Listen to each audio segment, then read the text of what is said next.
Hi again. This is Mason Winfield with another installment of Psi-Friday with Mason. Today we're talking about Midsummer's Day. The day you see this, June 20th, 2025, is the longest day of the year. Midsummer's Day. Sometimes they call it Midsummer's Eve.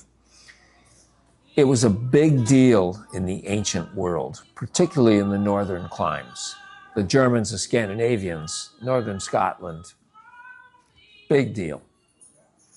A lot of the ancient monuments, a lot of special architecture is oriented to that connection. We Americans don't pay much attention to it. To us, the holidays that inspire our society are basically Christmas and Halloween. Big traction those days. Christmas is a winter solstice festival that's basically been Christianized. It's a Christianized version of an old Germanic customs of the Yule. Halloween, that is a Celtic festival, the Day of the Dead, based around the cross-quarter points, halfway between solstice and equinox. You know, the solstices are variable. The longest day and the shortest day of the year. There's no single date for them. They fluctuate. There are 3 calendar dates that could be the summer solstice: June 20th, 21st, and 22nd. The winter solstice is even worse. There's 4 dates for that: 20th, 21st, 22nd, 23rd. But you notice the festivals we associate with them, Midsummer's Eve/Day and Christmas, they're on the 24th. I think the reason for that is that if you're going to go by a Julian solar calendar, you need a regular day that will be the ceremonial celebration of the event. So that's why they fell on the 24th. One of the queerest connections to Midsummer's Day is to the Freemasons.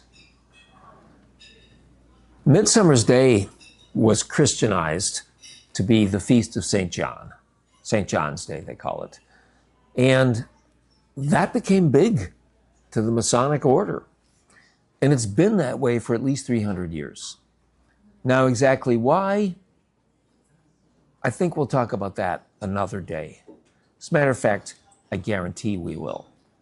But I would point this out, that in our hemisphere, the northern climes, the sun rises on Midsummer's Day in the northeast.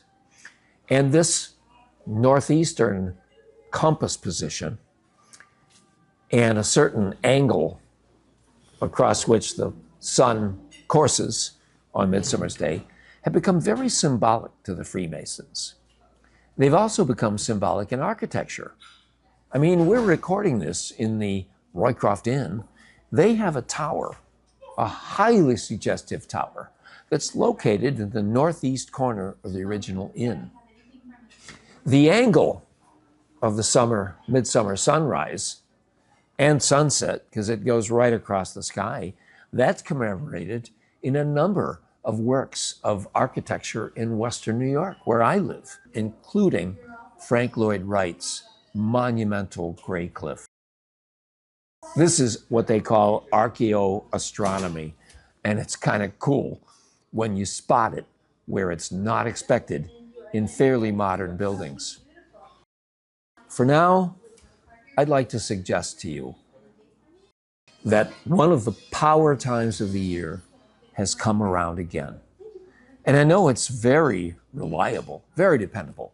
All you got to do is sit still, and it's going to be Midsummer's Day again, 364 days from now. But you know, you can learn something by being in the moment. You can learn something about maybe the world, maybe yourself, maybe your ancestors. I encourage you, don't let this power time of the year go by you without at least a couple of minutes of you time.